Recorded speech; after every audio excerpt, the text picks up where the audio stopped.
Eu quero aproveitar a presença do Rafael aqui para falar de um outro assunto, porque o Supremo Tribunal Federal suspendeu na quarta-feira o julgamento sobre as incursões da polícia em comunidades no Rio de Janeiro. O processo, conhecido como ADPF das favelas, trata da redução da letalidade policial e limita o poder das forças de segurança, após decisão do ministro Edson Fachin. É aquela polêmica, a ADPF das favelas. Pode ou não pode ter operação policial em favelas no Rio de Janeiro? A gente aqui, Rafael, a gente comenta isso aqui diariamente com uma propriedade de quem nunca esteve na favela. Então, eu quero muito a sua avaliação, meu amigo. Eu quero muito a sua análise. Como é que você está vendo esse debate lá no Supremo Tribunal Federal sobre essa DPF que impede as ações policiais? Olha, eu já não moro mais na favela há muitos anos, tem 13 anos. Você venceu, né? Eu venci, a favela ainda não, é verdade.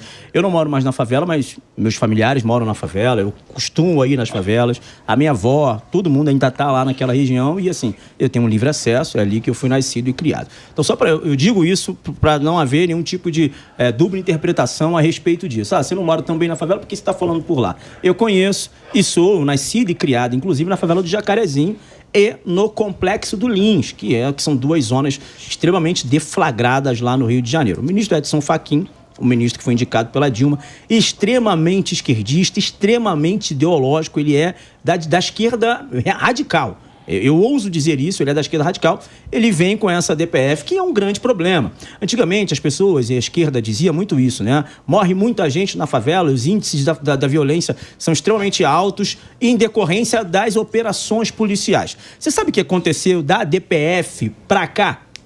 Houveram mais homicídios. Sabe o que aconteceu da ADPF para cá? O índice de violência aumentou ainda mais. E veja, a polícia não está fazendo incursão.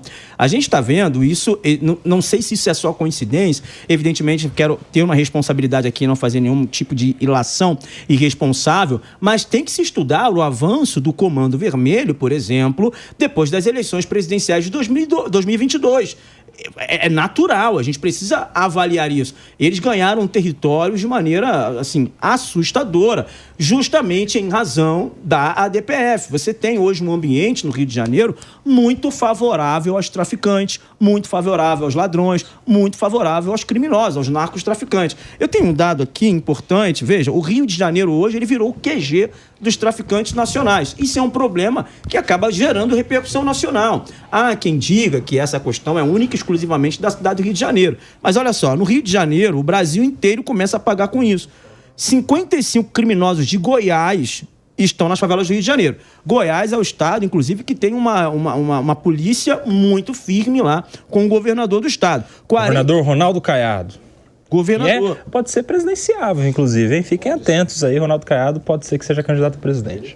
48 criminosos do Pará estão nas favelas do Rio de Janeiro. Ou seja, o Rio de Janeiro ele se transformou num QG do tráfico de drogas em todo o Brasil, justamente por ser um território hoje muito menos hostil a esses traficantes, justamente em decorrência da ADPF do ministro Edson Fachin. Isso é um absurdo. Os moradores de favela hoje são os que mais sofrem das consequências dessa DPF extremamente irresponsável. Mas muito rapidamente, para a gente rodar aqui o nosso time, o pessoal lá que mora na comunidade, eles são a favor ou são contra as incursões policiais? Então, e aí? Isso evidentemente não é falado ao público, né? Mas os moradores da comunidade, eles querem ter uma comunidade de paz. Eles querem ter o direito de sair e voltar com tranquilidade. E isso é um assunto, inclusive, espinhoso para quem mora na favela, mas os moradores da favela, os favelados, eles querem paz. E como é que se consegue a paz hoje dentro da favela? Combatendo o tráfico. Não tem jeito.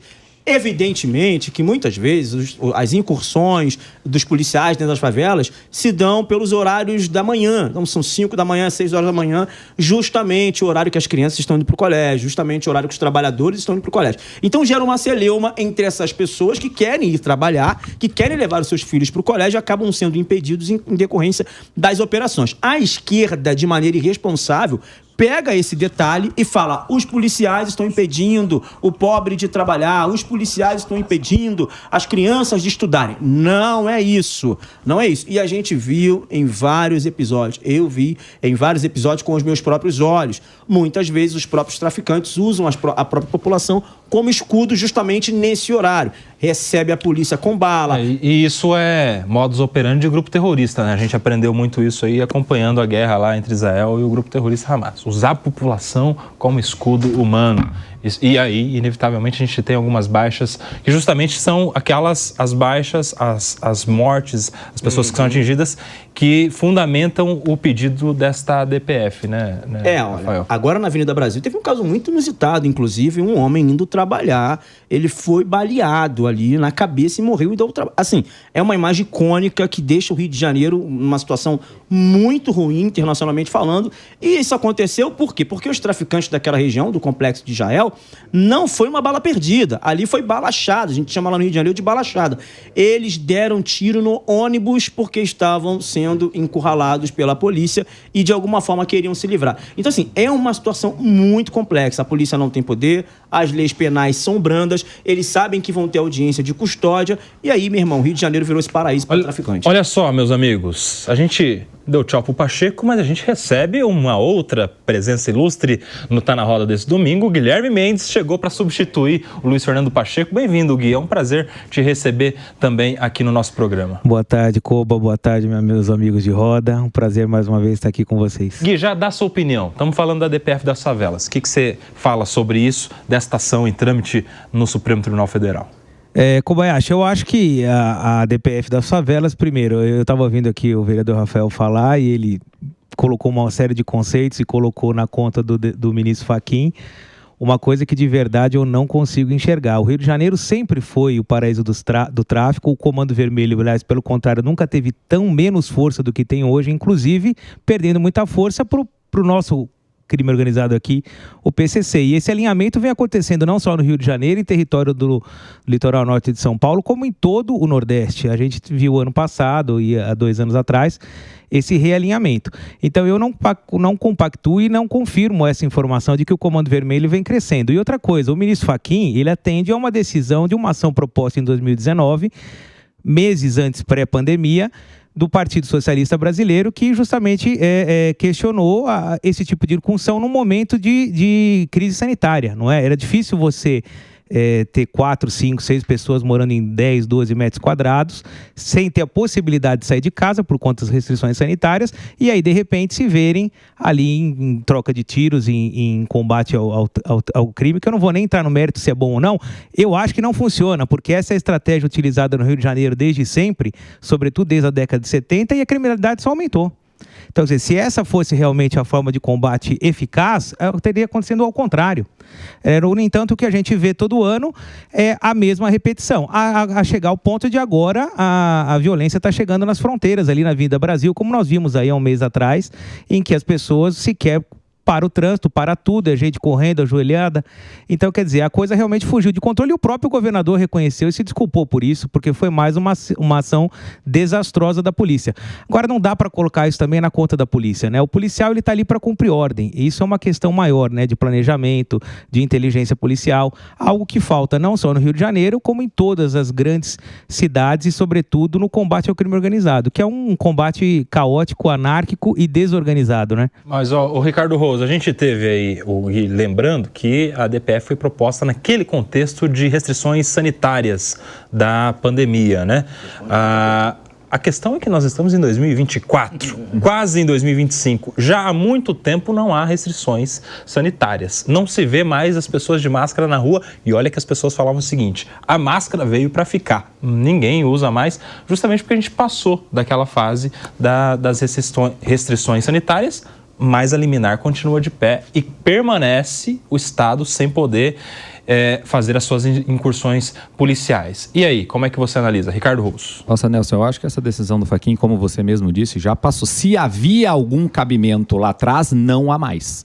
Já foi. A própria decisão do Fachin, para mim, é uma DPF, não a DPF. É um descumprimento de preceito fundamental. Porque cadê o direito das pessoas das comunidades de irem e virem? O Estado lá não entra. E aí a gente tem uma ADPF que diz que o Estado não deve entrar lá dentro, ou seja, que a polícia o Estado, através da polícia, não pode subir o morro para garantir a ordem dentro das comunidades. Então tem que deixar o traficante tranquilo, controlando aquele espaço, impondo o que ele quer impor àquelas pessoas de bem, aos trabalhadores que moram em comunidades. Isso é surreal, isso é inacreditável que o Supremo, através dessa DPF, possa impor que o Estado brasileiro, através da polícia, não entre nas comunidades do Rio de Janeiro. É inacreditável a gente ter um posicionamento desse em pleno ano de 2024. Quero ouvir a Cássio Miranda. Explica aí pra gente, Vamos fazer um retrocesso histórico para entender a DPF e, a partir daí, discordar ou não. Nós tínhamos aqui em São Paulo, inclusive, Ministério Público para a Democracia e a Associação dos Juízes para a Democracia, que combatiam o cumprimento de mandados de prisão e mandados de busca e apreensão em favelas, porque eles argumentavam o seguinte: nestas comunidades, nestas favelas, não há um endereço determinado. Então, você cumpre o mandado genérico. Ao invés de você ter aquela restrição ao domicílio, nesses lugares você não tinha. Então, se o cara vai cumprir, brincando com o Pacheco aqui, o mandado de busca e apreensão no Itaim Bibi, ele tem lá o endereço do apartamento, tem o número do apartamento e o número da unidade. Ele vai na rua X, no apartamento 61. Agora, quando havia esse cumprimento nas favelas, era simplesmente um mandado genérico. Vá cumprir um mandado de busca e apreensão contra, um exemplo, óbvio, o Wilsinho Pedroso, na comunidade do Jacarezinho. E lá, não havendo essa restrição domiciliar, eles agiam de forma mais genética. O Guilherme, como exemplo, tira eu, pô. Guilherme Mendes, então, quando eles iam cumprir esse mandado mandado lá, eles vão falar assim, ó. Chegar lá na favela, eles vão falar: o Guilherme não tá aqui, ele tá lá no palestra. Exato. Ele só lá, né? Tá lá. Os palmeirenses do programa aqui. Tá lá na rua Turiaçu sem número. Enfim, eles chegavam e cumpriam, portanto, de forma mais genérica, e isso impunha uma ilegalidade a quem era objeto daquele mandado sem que fosse investigado efetivamente. Essa discussão partiu daí. Na pandemia,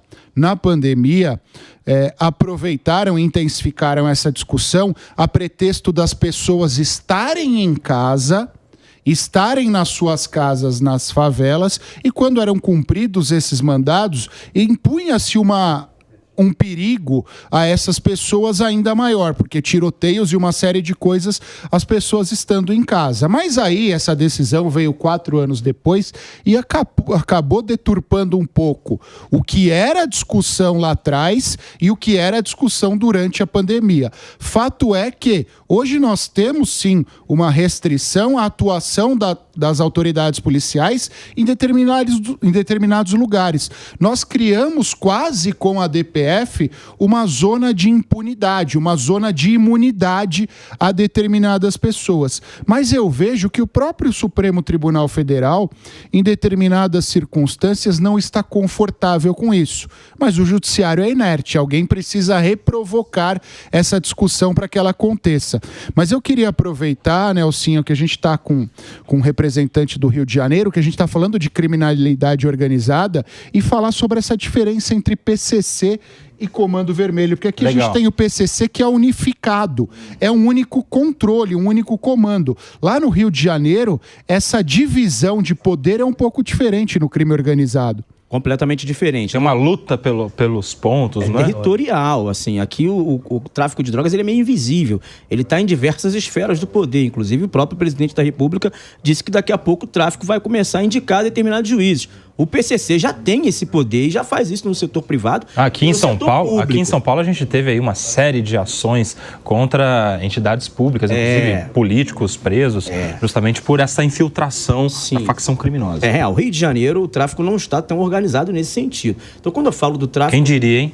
O PCC ganhou, entre aspas... Dando aula de organização. Dando aula de organização criminosa para o Comando Vermelho. O Rio de Janeiro, você tem as facções criminosas, uma coisa que não acontece aqui no Rio de Janeiro. A guerra entre PCC e o Comando Vermelho se dá a nível nacional ali na região do Nordeste. Aí eu concordo com o nosso amigo nosso colega de bancada, que o PCC tem ganhado mais territórios na região do Nordeste. Mas quando se trata de Rio de Janeiro, onde a DPF está sendo aplicada, que é aqui o que a gente está colocando em baila aqui, de fato, o crescimento do Comando Vermelho é assustador. O PCC, particularmente, ele não existe no Rio de Janeiro. Ele tem alguns braços no Rio de Janeiro com fornecimentos de determinados produtos e setores dentro do setor privado e público, mas não na questão da guerra do tráfico e das facções efetivamente. Você tem o Comando Vermelho, você tem o ADA, o Amigo dos Amigos, o terceiro comando, o TCP, que é o terceiro comando puro, e você tem a milícia.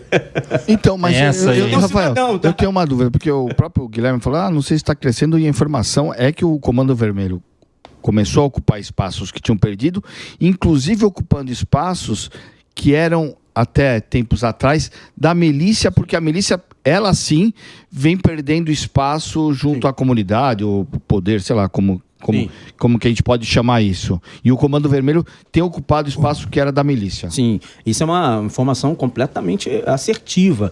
O Comando Vermelho está ocupando espaços inimagináveis outrora. Por exemplo, na região da Zona Oeste, Jacarepaguá, Itanhangá, Rio das Pedras, ali que começou, Gardenia Azul, Rio das Pedras, que começou essa questão da milícia, né, de pagar ali seguranças para fazerem a segurança efetivamente daqueles bairros ali. Ali que nasceu, ou seja, ali era o quartel-general da milícia. Hoje, o Comando Vermelho já está nessas regiões. E mais, o Comando Vermelho se organizou nesse sentido e agora não só mais vende drogas, como também está cobrando as taxas de vendas e de empresários, de comerciantes e de moradores. Inclusive, há informações, isso já está veiculado na imprensa, no Rio de Janeiro, que existem moradores que alugaram imóveis de miliciano que estão tendo que ir no Complexo do Alemão, que é o QG do Comando Vermelho, para comprovar que aquele imóvel é alugado ou aquele imóvel é comprado por ele. Olha o nível que chegou. Existe um estado dentro do estado lá no Rio de Janeiro, onde essas pessoas estão pagando essas propinas, estão tendo que comprovar. Então, sim, no Rio de Janeiro o Comando Vermelho teve uma ascensão absurda, inimaginável, em decorrência aí de uma série de situações, sobretudo pela ADPF. Para falar na questão de 2020, em 2020, ainda que tivéssemos em pandemia no Brasil hoje, 2024, a favela nunca usou máscara, a favela nunca parou, nunca houve distanciamento Não social. Ficaram em casa, não? Nunca teve esse negócio de ficar em casa dentro da favela. Saíam para trabalhar. Todo mundo saiu para trabalhar, ninguém usou máscara, tinha baile funk, tinha tudo. Eu não estou aqui jogando uma responsabilidade sobre a favela. Eu só estou dizendo que essas políticas que foram impostas... Não é uma crítica, é uma constatação. É uma Existe a política e existe o mundo real. Existe o mundo real. O PSOL, inclusive, que aí foi o grande evocador do Supremo Tribunal Federal na pessoa do Fachin para vir com essa DPF, é um partido que tira o voto da favela e vai fazer produção legislativa para quem mora no Leblon. Isso ninguém está falando. Liberação de drogas é uma política do PSOL. Eles tiram o voto do favelado, por enquanto, essa mamata desse voto está acabando, porque tem preto acordando, tem preto com a consciência de que, de fato, é conservador,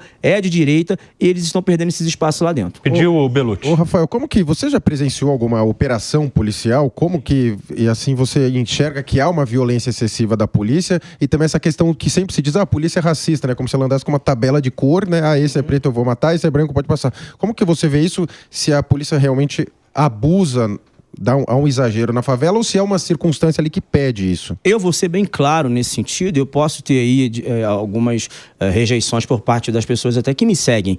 A polícia, ela não é truculenta. Eu não posso chegar e dizer a polícia é truculenta. Mas existem pessoas dentro da polícia que são truculentas. São coisas completamente diferentes. É a mesma maneira de dizer que o Brasil tem racismo, mas o Brasil, como Estado, não é racista. Isso é importante também levar em consideração antes de analisar essa sua pergunta e respondê-la. Veja, eu sou fruto disso. Quantas vezes eu fui acordado na minha casa, na casa da minha avó, lá no Jacarezinho, por um policial. Não foi igual Tropa de Elite, não, tá? Dando tapa na cara, perguntando que Mizuno é esse aqui. Lembra dessa cena icônica, essa cena clássica? Não foi dessa forma. Também não foi com a educação também necessária. Também não foi com flores. Não foi com flores. Ô, garoto, levanta aí, tá fazendo o quê? Eu já tive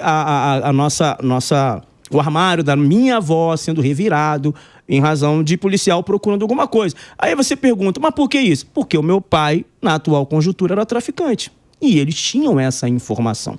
Então, veja, eu sofri uma situação que não deveria sofrer, nunca fui traficante, nunca vendi drogas, nunca fiquei à margem da lei. Minha avó sofreu um tipo de constrangimento que nunca e jamais deveria sofrer, em razão de um homem irresponsável que, em algumas ocasiões, guardava suas coisas lá na laje da minha avó. É um irresponsável, essa figura é meu pai. E eu falo abertamente disso aqui, sem medo nenhum de errar. Então, dizer que a polícia foi truculenta naquele momento comigo, não foi truculenta. Por quê? Porque ela estava procurando algo que tinha informação de um traficante irresponsável que guardava as coisas dentro da casa da sua mãe. Meu Deus do céu. Então, ninguém está falando nisso. História, hein, Rafael? É uma verdade, uma constatação fiel do que eu vivi.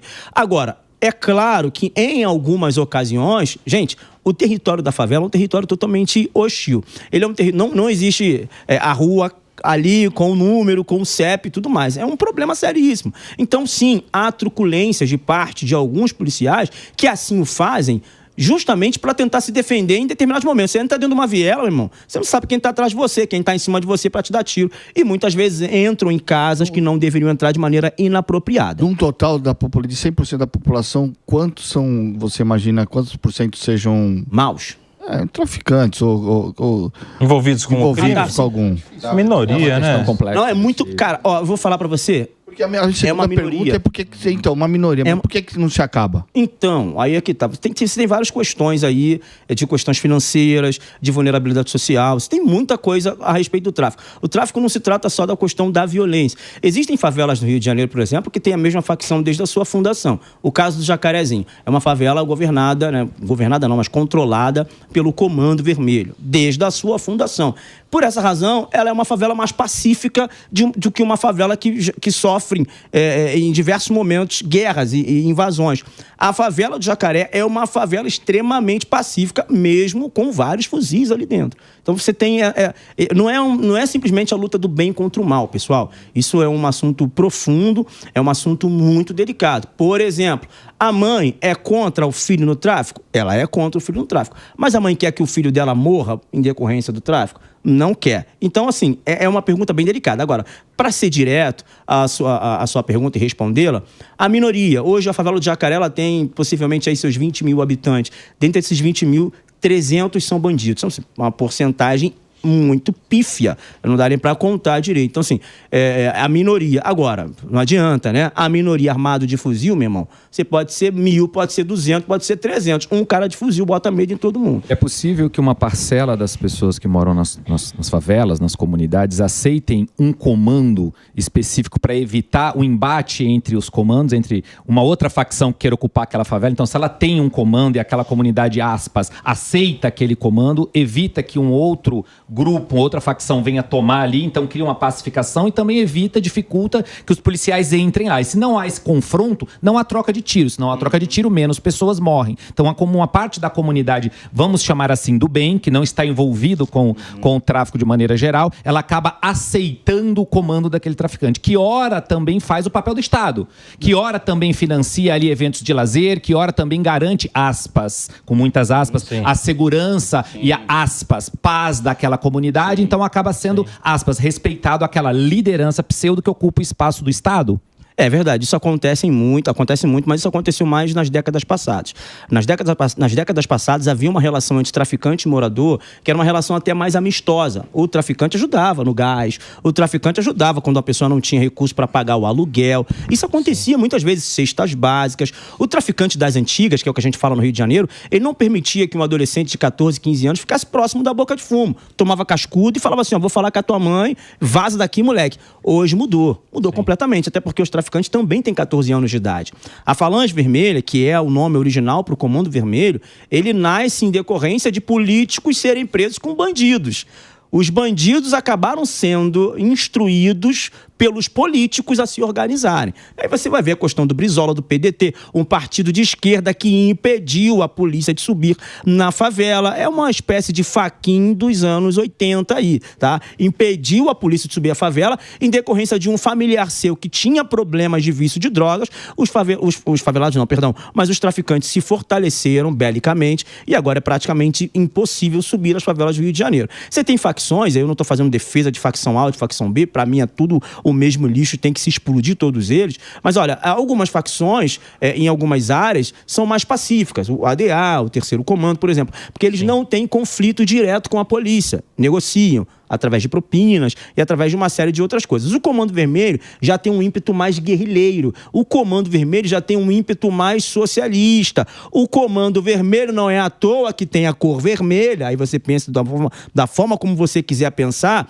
não é à toa que essas pessoas do Comando Vermelho, eles têm mais um ímpeto de brigar com o Estado. Então passa um policial, às vezes numa esquina eles estão atirando, gerando esse conflito. Geralmente nas favelas que são dominadas pela facção Comando Vermelho, são favelas muito mais deflagradas, tá? Meus amigos, 16 horas e 57 minutos, a gente recebeu aqui no Tá na Roda desse domingo o Rafael Sattier, vereador eleito pelo Rio de Janeiro. Está preparado? Está ansioso para assumir o mandato, Rafael? Rapaz, eu estou ansioso, quero muito assumir esse mandato, tem muita coisa boa. Há quem diga que a gente vai ficar lá fazendo corte para a internet, nosso trabalho não é esse. A gente quer resgatar a prerrogativa do legislador municipal, que é a fiscalização, acabar com a vassalagem de vereador tentando ser vice-prefeito, asfaltando rua, podando árvore, melhorando a iluminação, não é prerrogativa de vereador. Prerrogativa de vereador é fiscalizar. A gente tem muito projeto importante, que é o projeto da inserção de aula de educação financeira e empreendedorismo dentro da grade curricular da educação básica. Tem muita coisa pra gente fazer, eu tô animadíssimo. E o seu livro vai lançar aqui em São Paulo, é isso? Isso aí, o Capitalismo e a Favela, agora no próximo dia 19, na terça-feira, nós estaremos lançando aqui na Livraria Drummond, na Avenida Paulista, aqui no Conjunto Nacional, a partir das 19 horas. Você é o nosso convidado, vai ser muito legal poder te receber lá e, evidentemente, fazer uma dedicatória para você, meu querido. Muito legal, recebemos Rafael Sattier, uma salva de palmas para ele, que esteve conosco no Tá na Roda deste domingo. Obrigado, Rafael Sattier. Obrigado. Boa sorte, sucesso para você lá na Câmara Municipal do Rio de Janeiro.